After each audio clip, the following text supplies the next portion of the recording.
Kita akan melanjutkan penjelasan hati bagian yang kedua, yang bahasa Al-Quran diungkap dengan kata fu'ad.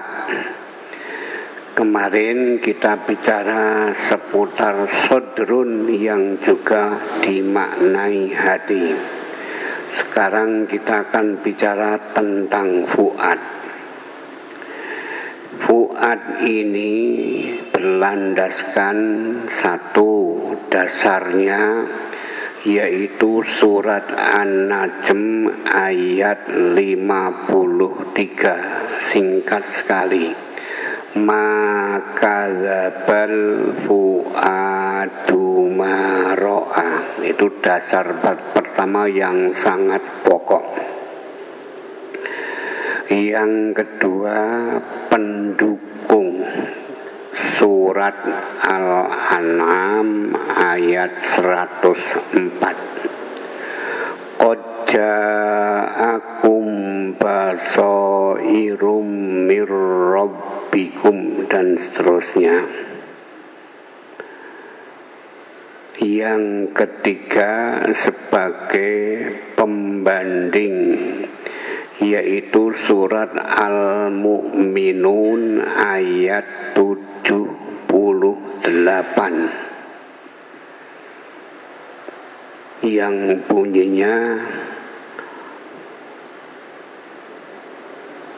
saya rada lali ya, dan Allah telah menciptakan, mengembangkan ahlaknakum as-sam'a wal absor qalilan ma tazkurun. Itu surat Mukmin ayat 78. Saya ulang kembali, dasarnya An-Najm surat nomor 53 ayatnya nomor 11. Pendukung surat Al-An'am ayat 104. Pembanding surat Al-Mu'minun surat nomor 23 ayatnya nomor 78.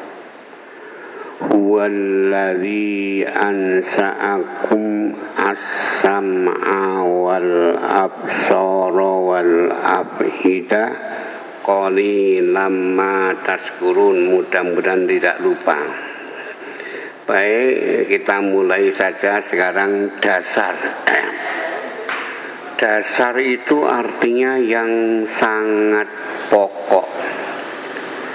Jadi surat An-Najm ayat 11 itu yang merupakan pokok tentang apa fu'ad itu. Dalam dunia bahasa Al-Quran banyak orang memberi makna-makna.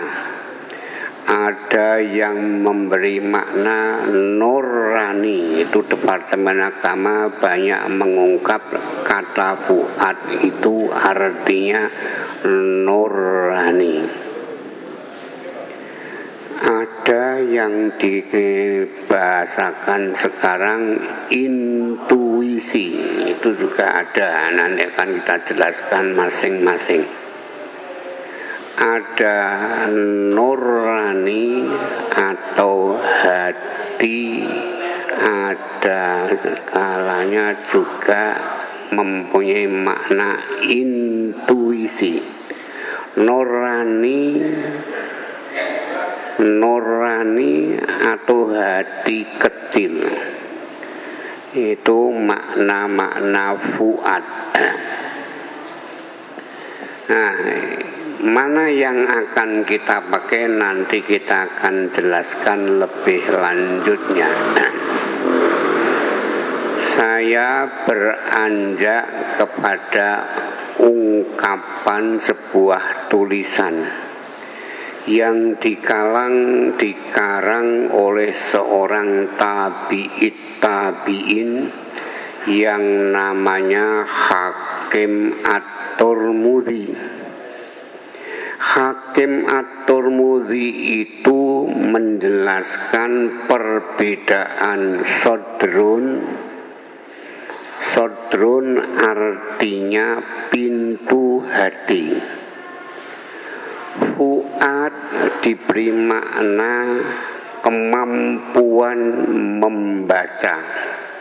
Basiroh hampir sama. Ada juga yang memberi makna intuisi. Itu diungkap oleh penterjemah Republika, menerjemahkan penjelasan Hakim At-Tirmidzi. Fuad itu diberi makna intuisi. Sedangkan Hakim At-Tirmidzi sendiri memberi pengertian fuad itu kemampuan membaca. Kemampuan membaca apa yang dimaksud? Yaitu kemampuan membaca terhadap keadaan atau lingkungan, yang bahasa Arabnya toqotul basiroh, kemampuan pandangan mata. Kemampuan itu ya mampu kekuatan. Sedangkan basiroh maknanya berarti juga mata hati. Mata hati atau juga ada yang menyebut kata hati. Itu makna-makna fuad. Kita lanjutkan tentang penjelasan fuad oleh Hakim At-Tirmidzi. Fuad itu sekali lagi kemampuan, tokotun, toko yudiku tokotun, kemampuan memandang, tokotul basiroh. Jadi fuad adalah kemampuan memandang, sedangkan basiroh adalah alat memandang. Nah, beda nggih? Ada alat tapi ada kemampuan. Mata itu alat penglihatan. Ainun bahasa Arabnya itu mata. Nah, kalau basiroh itu ya mata tapi mata hati. Sedangkan kalau kata Hakim At-Tirmidzi, yang dimaksud dengan fuad itu tokotun basirotun, kemampuan alat memandang, yaitu mata hati. Sehingga mata hati itu pasti akan melihat dengan kebenaran.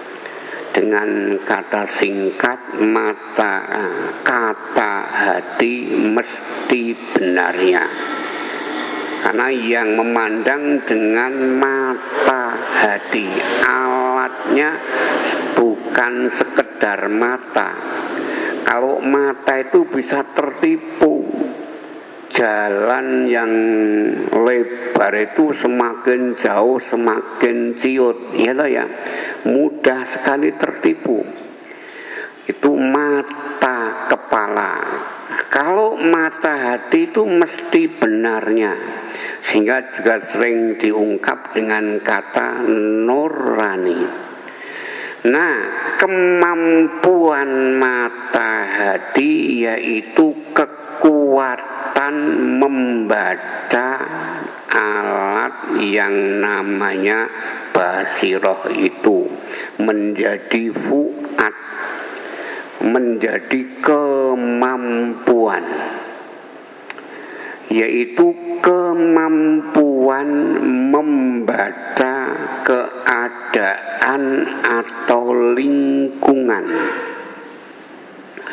Mungkin saya sudah pernah menjelaskan seorang bayi nangis, ya, yang bapak ibunya bocah ki ngopo kok nangis. Nah, nangisnya anak yang masih fitrah itu mulai terganggu karena keadaan adanya di luar rumah ada pencuri yang akan masuk ke rumah itu.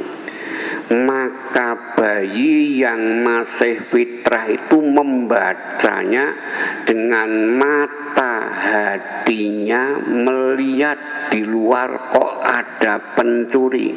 Yang melihat itu kemampuan mata hati, itulah intuisi. Sehingga anak yang fitrah itu nangisnya karena fitrahnya mulai terganggu, sehingga yang mengganggu siapa? Yang di luar itu, dia lalu nangis. Nah, baru ngerti pagi harinya orang tuanya, oh tadi malam anak itu tidak tidur dulu, berarti ana wong ngelilingi. Nah, itu namanya kemampuan membaca. Nah, itu sekedar contoh saja kemampuan membaca itu fuad. Tadi saya katakan didukung oleh surat Al-An'am 104. Qad ja'akum basairum mir rabbikum. Telah datang kepadamu pandangan-pandangan mata hati dari Tuhanmu. Faman absara fali nafsihi, singkat ya. Faman absara, siapa yang melihat dengan mata hati itu ya untuk dirinya sendiri. Ada baiknya untuk dirinya sendiri. Faman namia, tapi barang siapa yang membuta dengan mata hatinya itu membuta, fa'alaiha, ya pasti bakal mengenai dirinya itu. Kalau melihat dengan matahari ada baiknya dan mesti baik-baiknya ya untuk dirinya orang itu. Kalau toh mata hatinya membuta, tidak mau melihat, ya akibatnya buruknya pasti mengenai dirinya sendiri. Itu surat Al-An'am 104 yang merupakan pendukung dari dasar itu tadi. Maka labal fuadu maro'a, singkat sekali ya dasarnya. Pendukungnya agak panjang. Qad ja'akum basairum mir rabbikum faman absara fali nafsihi wa man amiya fa'alaiha wa ma ana alaikum bihafir.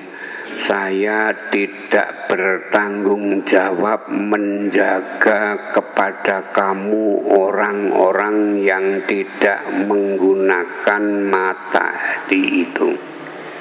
Nah, itu pendukungnya, mendukung surat An-Najm 11, yaitu yang berarti kemampuan mata hati, didukung oleh berbagai pandangan dari Allah yang berwujud juga pandangan mata hati.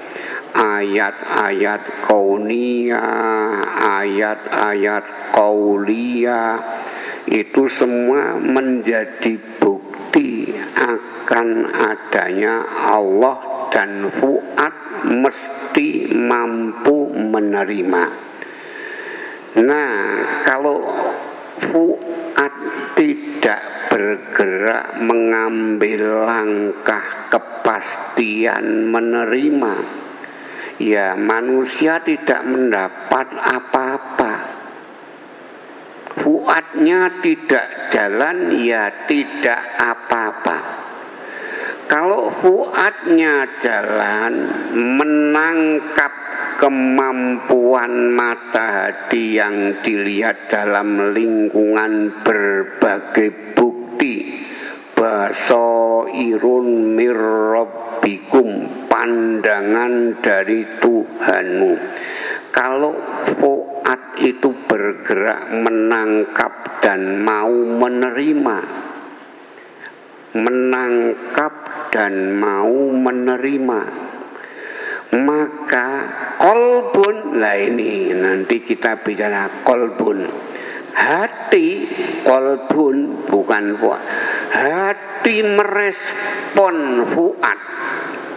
Merespon itu yang menyambut fuad, geraknya fuad yang menangkap hal yang benar itu menjadi kemampuan, ini mesti benar. Nabi waktu di Sidratul Muntaha melihat Jibril aslinya. Padahal berkali-kali Nabi melihat Jibril hanya berbentuk manusia. Tapi karena bergerak fuadnya, nah maka dia mampu menangkap ini Jibril yang asli. Nah itulah fuad. Nah kalau fuad sudah bergerak dan hati kolbun merespon, menangkap lebih jauh, maka jadilah fuad yang direspon oleh kolbun itu menjadi iman. Nah, di situ Pak. Tapi kalau fuad tidak bergerak, ya tidak dapat apa-apa. Kolbun juga tidak bisa berbuat apa-apa.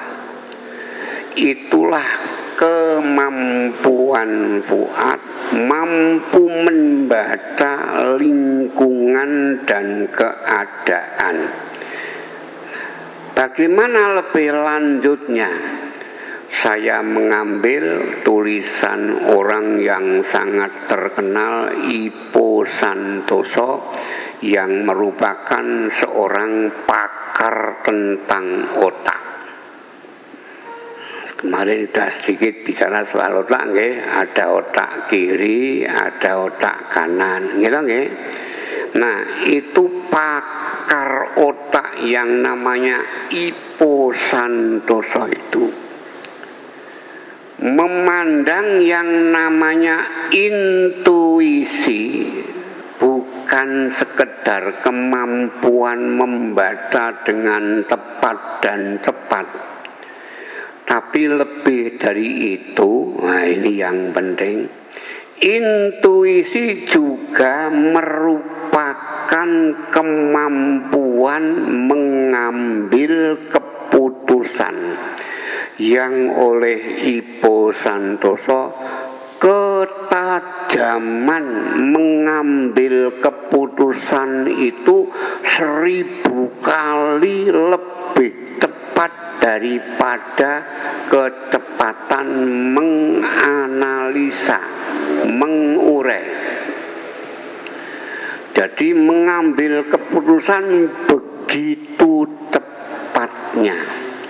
Itu menurut Ippo Santoso, intuisi adalah kemampuan mengambil keputusan yang mempunyai kecepatan 1000 kali lebih cepat dari kemampuan menganalisa.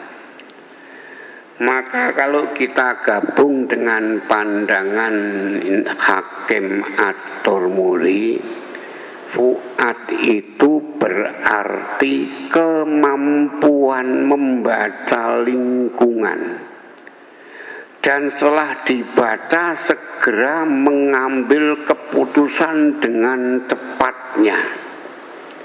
Jadilah namanya intuisi.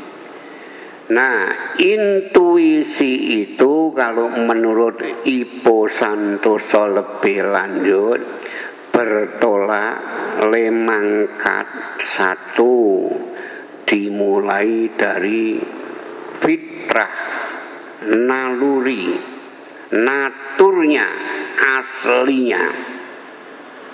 Seperti yang tadi kita contohkan, anak yang masih kecil, masih fitrah, itu yang berangkat dari nalurinya. Tahu ya? Memang nalurinya suci. Nah, lingkungannya menjadi kotor kedatangan pencuri, maka lalu bereaksi naluri yang fitrah itu.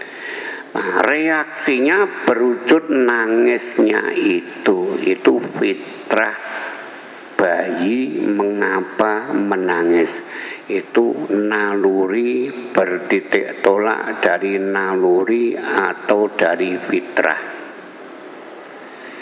Yang kedua, intuisi bertitik tolak dari rasio, ilmu. Orang yang berkecimpung dalam dunia ilmu pengetahuan akan cepat juga mempunyai intuisi. Contohnya, seorang bengkel ahli dandani mobil motor, ya, orang datang ke tukang mobil, sepeda motor saya macet ya Pak, pripun niki carane ya. Nah, beliau tukang motor yang sudah ahli dalam dunia ilmu itu, dia cepat membaca dengan intuisinya. Oh, niku mung beteke busine kok Pak.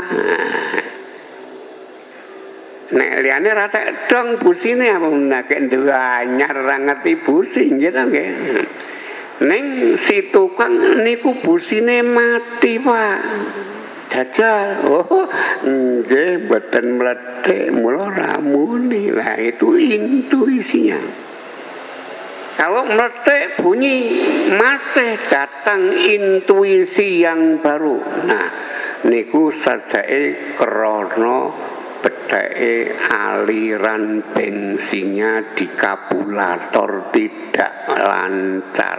Mboten metu bensine ya ora murup. Nggih mboten. Nah, tenanan.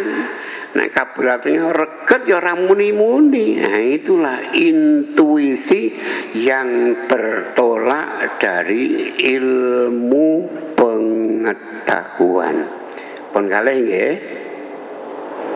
Yang ketiga, intuisi bertitik tolak dari emosi, perasaan. Ada orang tua yang sangat sayang kepada anaknya. Dia pergi keluar daerah jauh. Di tempat yang jauh itu janjane anaknya agak loro. Mbok niki kadidoan krasa intuisi yang bertitik tolak dari emosi, perasaan perasaan cintanya kepada anak itu bisa menimbulkan intuisi, sadaya anakku kok lara apa ya kok lestila ada SMS, Bu, kula agak lara Ibu, jebul tenan ya. Itu intuisi berdasarkan emosi. Pondok ya. Nah, yang terakhir intuisi berdasarkan spiritual, ngibadah. Nek contoh sing gampang nggih nyun ngapunten nggih. PPP tas bendro nggih mboten. Antara Suryo Darmoali dengan seluruh pimpinan wilayah PPP seluruh Indonesia pecah. Surya Darmo ora gelem ngalah bedale dadi ketua, wis badhot muni berbagai alasan gitu nggih. Sing wong-wong saka wilayah iki jelas melanggar anggaran dasar partai. Ora bakal ketemu kabeh benere dhewe-dhewe. Surya Darmo itu pertemuan para wilayah itu tidak ada gunanya, tidak sesuai dengan anggaran dasar. Kurang mergo nolak gitu nggih. Tapi kemudian ada ododo islah. Nggih mboten. Nah, lesane mingkur karepe Surya Darmo ya ora dadi karep wong wilayah tok ya ora dadi gitu nggih. Njur sowan ning gone Kiai Makmun gitu nggih. Nah, baru Kiai Makmun memberi fatwa kepada Surya Dharma Ali dan semua pimpinan wilayah yang sudah memberhentikan sementara Surya Dharma Ali. Nah, fatwa itu diterima seutuhnya oleh seorang ulama. Ulama itu mang spiritualitas ngibadahnya tenanan, Pak. Mula tepat Tuhan memberi intuisi, mengambil keputusan yang terbaik diterima oleh semua pihak. Oh, itu loh Pak pentingnya. Intuisi karena bertolak dari spiritual ngibadah. Maka pentingnya ngibadah, saran Ipo Santoso, silahkan para pemimpin banyak-banyak, bahasanya itu banyak-banyak sedio dengkul karo sujudnya, salat bengi karo wewangnya. Orang yang sholat malam sendirian dengan sepenuh hati. Sampan pun tahu dereng sholat dalu Pak. Pun dereng nggih gila-gila. Ya nek men gila-gila ya orang bakal teko intuisi sing sak tenane. Nah, itu pentingnya. Kita sholat malam, seorang pimpinan umat hendaknya selalu dekat ibadah kepada Allah yang akan memperlancar datangnya intuisi. Nyun ngapunten, aku ora ngumuke ya aku diparingi tak kandhake. Sampeyan agak krungu iki to nggih. Nggih mboten. Mongko sekolah wae ora, Pak. Ahli tafsir ngendi wae ora ana sing ngaji kaya dadi niku. Pun mang goleki Pak nggih. Quraisy apa? Ampuhe kaya ngapa. Tapi Tuhan itu yang maha murah. Kalau kita selalu sujud, ibadah, mohon petunjuk pasti Allah banyak memberi petunjuk, termasuk yang namanya intuisi. Saya membaca ini, oh ayatnya di sini, goleki Pak. Dilalaya Gusti Allah memberikan ilmu saya. Ada kamus, mukjam ayat, goleki surat opo ayat, ketemu ming paitan kelingan seucap ayat saja. Itu kalau Tuhan memberi kelingan ayat kok sak kata. Seperti contohnya ada kata kolbun, jamaknya kulub. Tadi saya menjelaskan yang termasuk pendukung yaitu Al-An'am, gitu nggih. Yang termasuk pembanding ini yang ketiga itu surat Mukmin ayat 78. Goleki Pak ayat niku. Kata-kata itu kecekel karena intuisi Tuhan yang menggerakkan. Kamu kan ingat kata-kata kulub dari kata kolbun.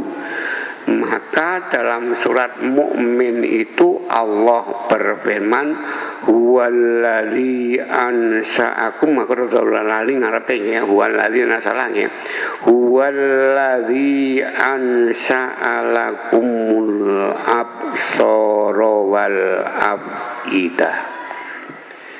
Dia Tuhan Allah lah yang mengembangkan absor, mata hati, afidah dan kemampuan basirah. Nah itu. Nek golek ayat niku surat Al-Mu'min menika nomor surat 23. Gampang lho, nek ora ngerti nomor ya angel gitu nggih. Nek ngerti nomor dobel kecekel nomor 23. Ah, ayate 78 mesti kecekel Pak niku. Penjenengane Allah ansa'alakum yang mengembangkan kepada kamu, dikembangkannya al-absor wal afidah, pandangan mata dan dikembangkan kemampuan basirah, pandangan mata hati. Sayangnya qalilan ma tazkurun, amat sedikit orang yang mau bersyukur akan adanya basirah dan adanya fuad. Itu kan berdampingan, saling menguatkan. Ada basirah, ada fuad. Alatnya absor, mata, utamanya mata hati. Kalau ro'a itu melihat dengan mata kepala.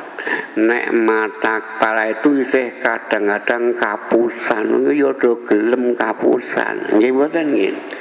Ril sing lempengi jamaah atuh tambah mingkup, kaya mingkup kok nggih. Nah kan ndak itu tipuan mata.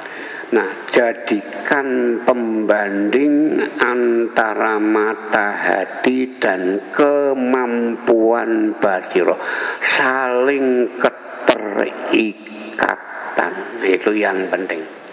Basirah akan juga dapat bermanfaat kalau hati memberi respon, menerima apa yang difaal perbuatan oleh basirah. Nah itu yang sangat penting, mari kita pahami. Jadi ada yang namanya basirah, ada yang namanya fuad. Basirah jamaknya basoir. Nah, basoir itu jamak dari basiroh. Nah, sekarang berikutnya, basiroh yang menjadi kemampuan jadi fuad itu menurut tafsirnya Hamka. Nah, ini nganggo tafsir Hamka barang Bang ya.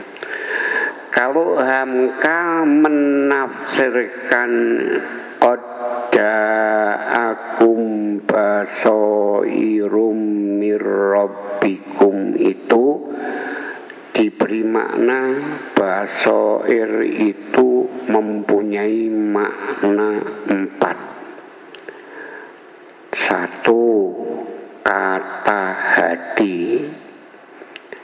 Jadi basiroh jamaknya basair, berbagai macam pandangan mata hati, berbagai kata hati yang mesti benarnya. Itu makna basair basiroh yang pertama, kata hati. Nah, yang kedua, pendirian yang amat teguh, itu juga basiroh.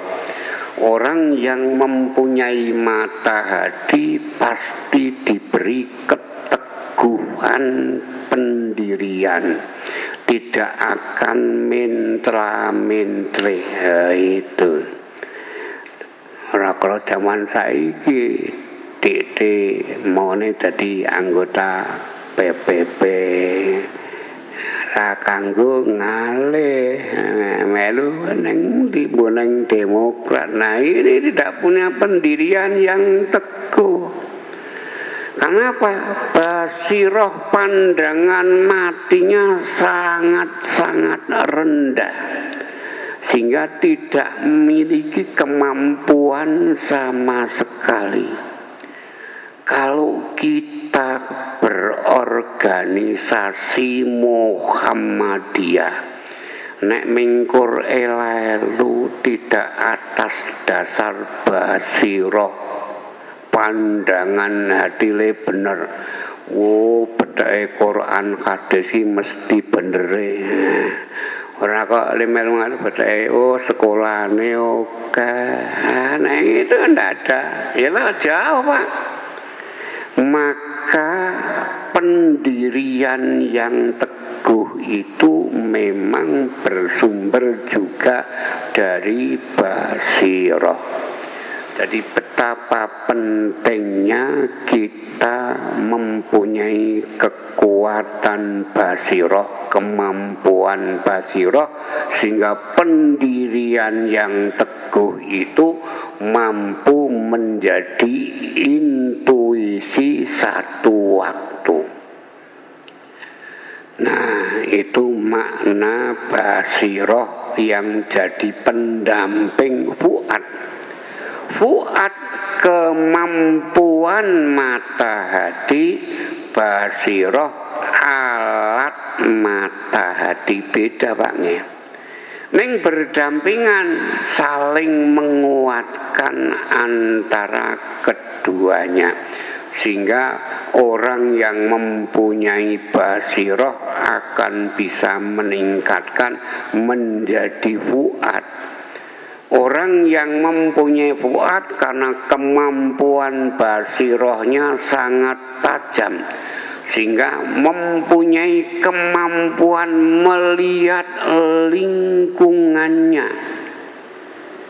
Apa bertolak dari fitrah, rasio, ilmu pengetahuan, emosi, atau ibadah.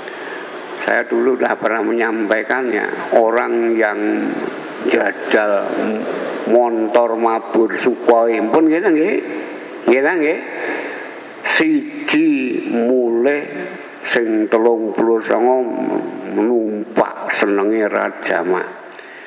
Nah, sing mulih kuwi ada intuisi, yaitu kemampuan mungkin dari emosinya, cintanya kepada organisasi. atau mungkin kepada rasio ilmu pengetahuannya. Nek wong ki diundang wajib nekan itu ilmu, Pak. Nah, dia lebih mengutamakan ilmunya. Kudu teko. Numpak motor mabur rasa numpak ya ora apa-apa. Itu intuisi, Pak. Jadi sangat-sangat penting yang namanya kita berusaha berbuat secara intuitif, berbuat yang selalu bersandarkan intuisi. Utamanya para pemimpin harus lebih banyak intuitif, tepat mengambil keputusan menghadapi berbagai kesulitan. Mang bayangkan PPP poranda bedake mulutnya Surya Dharma gitu nggih. Wis angel legato. Ning nek Tuhan mengendaki dengan intuisi seorang mukmin semua menjadi islah yang baiklah. Itu semua dibutuhkan pimpinan yang hidupnya selalu intuitif, berdasarkan tidak sekedar analisa. Nek analisa ki suwe banget, Pak. Aku nek melu Muhammadiyah le dadi pemimpin ngenteni 5 tahun kasrem karo anek dadi. Piye ya karo dadi pemimpin. Nah, itu.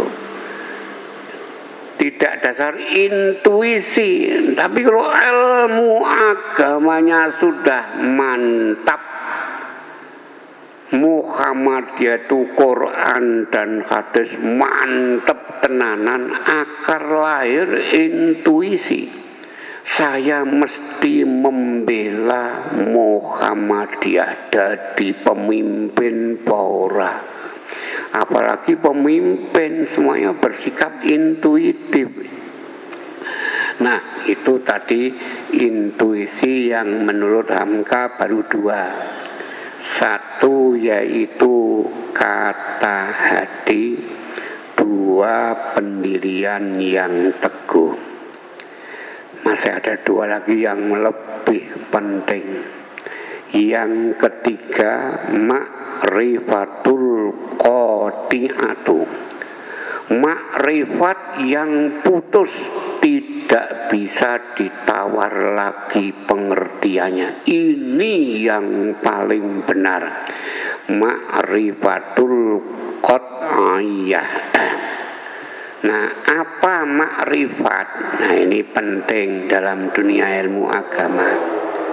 Makrifat sering diartikan mengerti. Ilmu juga mengerti. Tapi ternyata beda.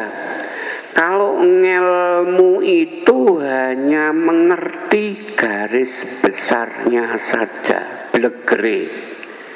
Dal diri kuwi omahe ning Kidul Al-Huda blegere tok nggih. Wonge urung karuan pokoke lho piye sing omahe Kidul Al-Huda kan itu dah itu ngelmu wae. Ning nek makrifat tidak hanya blegere Kidul Al-Huda. Orangnya punya andeng-andeng di bathuknya. Sampan duran duwe andeng-andeng kaya dadi lho nggih. Nggih mboten. Nah itu. Oh, dadi iki andengane pas nang tengah bathuk. Dan masih banyak ciri-ciri bagian yang lain. Anaknya berapa, bapaknya siapa, lengkap mengerti secara rinci. Itu makrifat. Tapi kalau ngilmu hanya bleger garis besarnya saja. Kalau makrifat secara tafsiliyah, secara terperinci, lengkap sekecil-kecilnya. Saiki mlakune wis ra iso mlaku, gledhekane kok ngono. Aduh lengkapnya. Itu makrifat, mengerti secara rinci, dan qat'iyah artinya pasti, putus. Pengertian yang lengkap, dan dengan lengkapnya itu jadi pengertian yang pasti, tidak bisa ditawar-tawar lagi. Itu juga bersumber dari basirah. Tadi oleh melihat selengkapnya jadi makrifat. Kami dulu ya.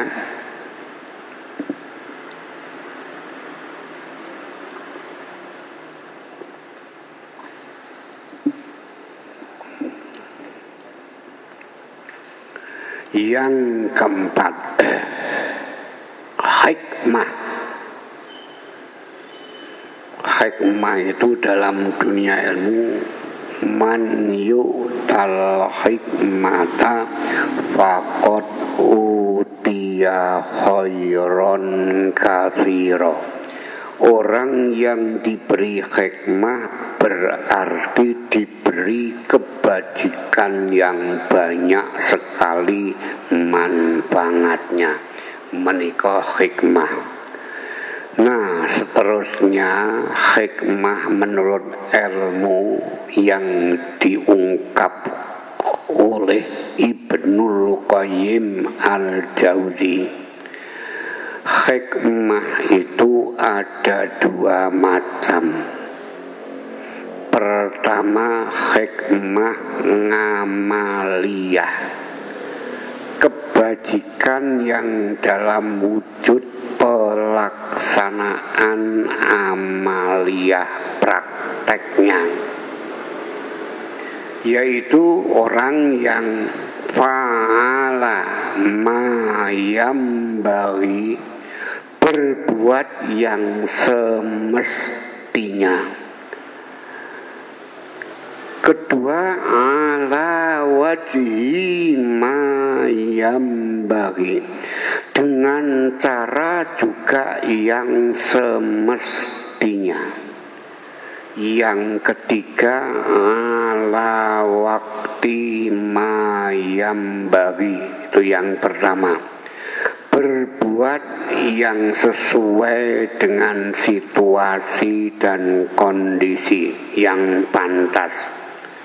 Yang kedua, berbuat juga dengan cara yang pantas juga. Jadi nek wong kuwi berbuatnya dengan cara yang tidak pantas, sampeyan bicara di kalangan mahasiswa, ning le ngomongke nganggo bahasa ekonomi dagang yo angel, tidak pantas, tidak yambagi, tidak pas. Jadi kalau mahasiswa itu memang nalarnya tinggi, ya tentu dengan bahasa yang rasional, nggih. Itu ala wajhi ma yambagi, dengan cara yang pantas.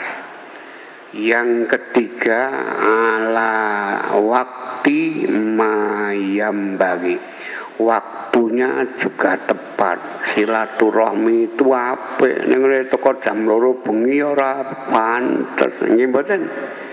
Nah, jadi orang yang hikmah pertama yaitu berbuat yang pantas, caranya pantas, waktunya pantas.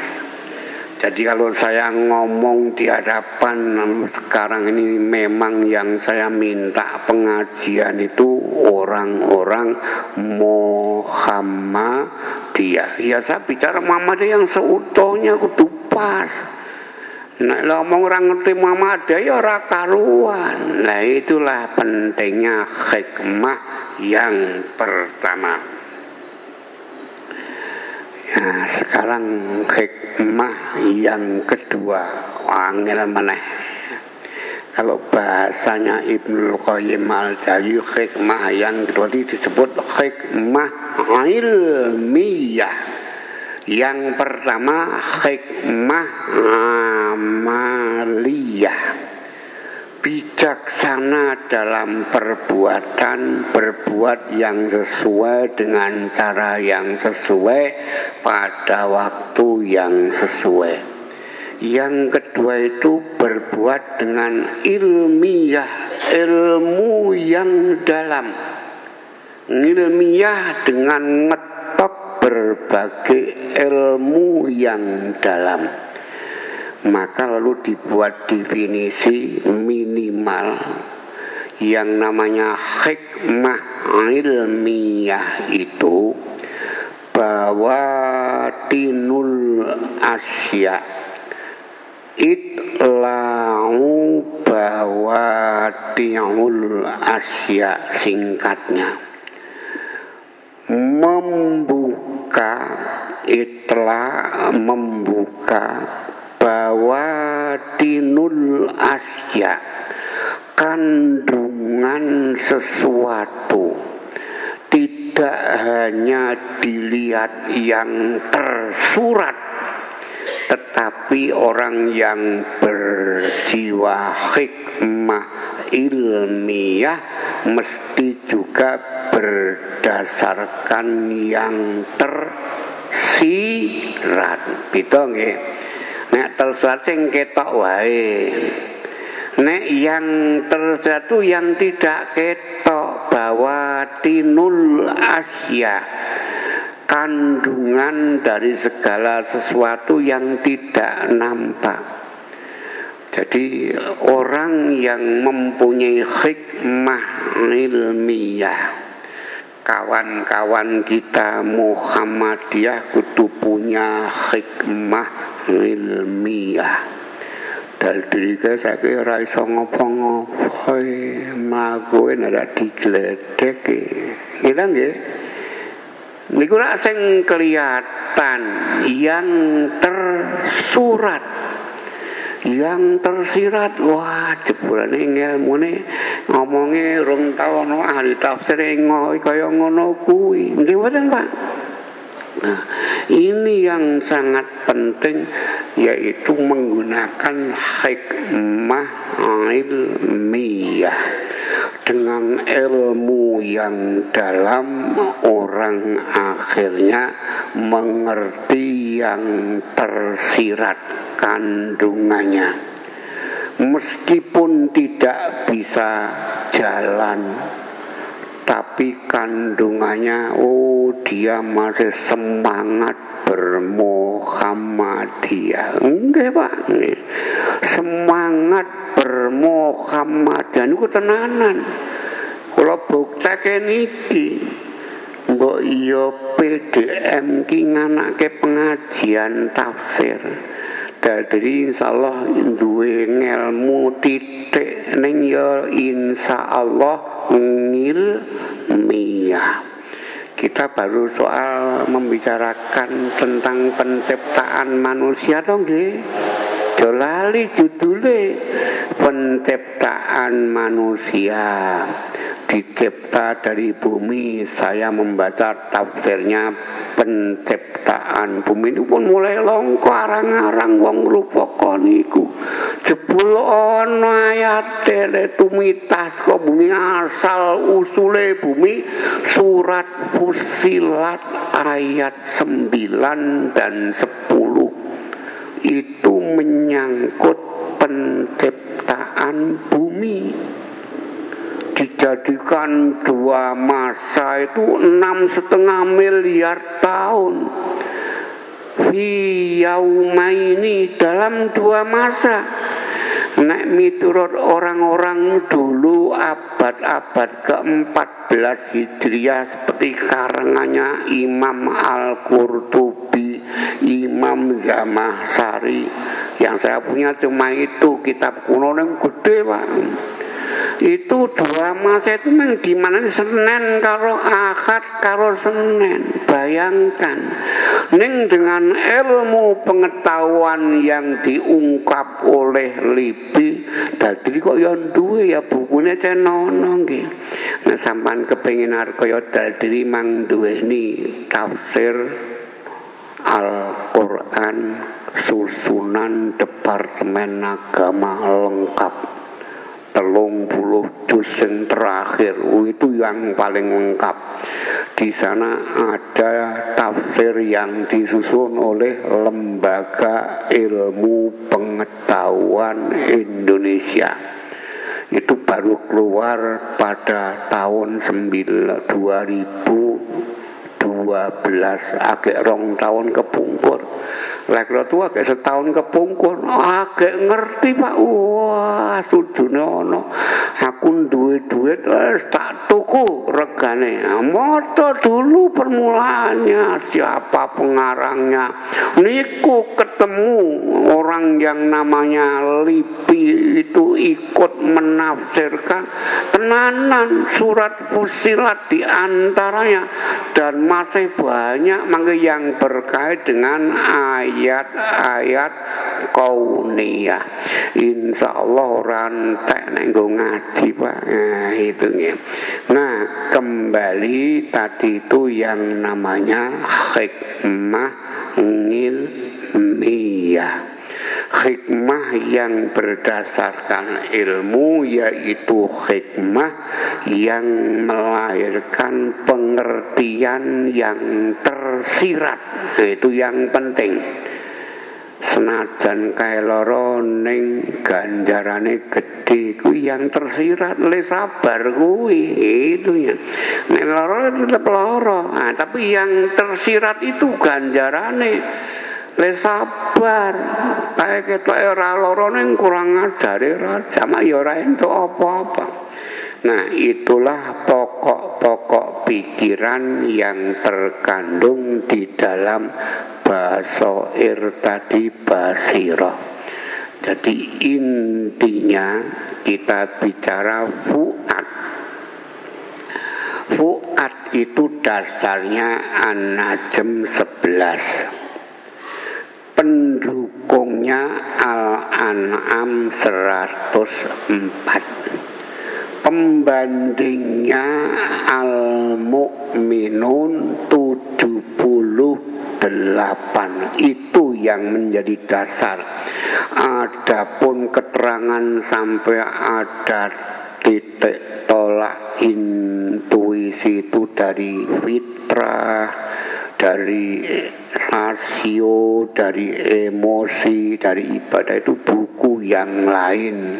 Gaduke dengan tentang apa yang namanya intuisi. Sampai saya terakhir menyampaikan basiroh sebagai pendukung. Nah, saya menjelaskan pendukungnya fuad itu 4 macam itu.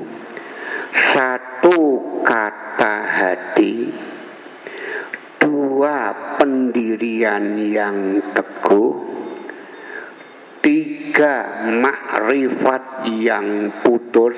Saya sudah menerangkan apa makrifat nggih Pak nggih Bu nggih. Beda dengan ngilmu. Nek ngilmu itu hanya secara garis besar, nek makrifat itu secara terinci. Nah, makrifatnya putus sehingga ora bakal mencela-mencele. Sekali pendirian itu tetap itu yang ketiga, makrifat yang putus. Yang keempat, hikmah ada 2 macam. Yang mendukung itu tadi, maka dzabal fuadu maro'a. Apa yang dilihat itu tidak akan didustakan, tapi mesti benarnya fuad itu. Nah, mengapa fuad didukung oleh basirah yang tadi? Ya dari kata hati, ya dari apa wow? pendirian yang teguh, makrifat yang qat'iyah, hikmah.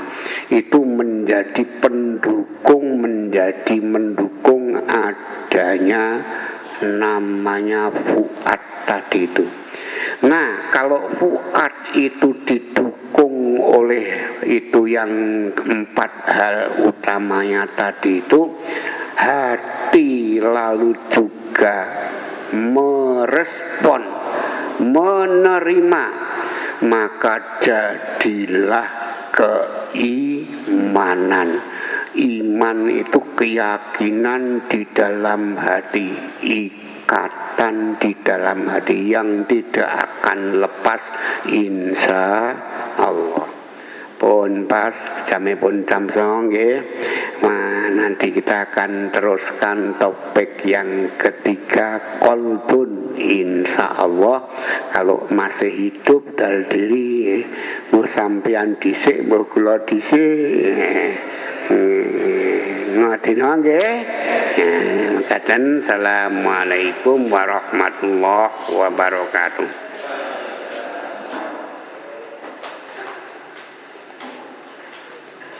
Diakhiri doane lali nggih. Subhanakallahumma wa bihamdika asyhadu an la ilaha illa anta astaghfiruka wa atubu ilaik. Assalamualaikum warahmatullahi wabarakatuh.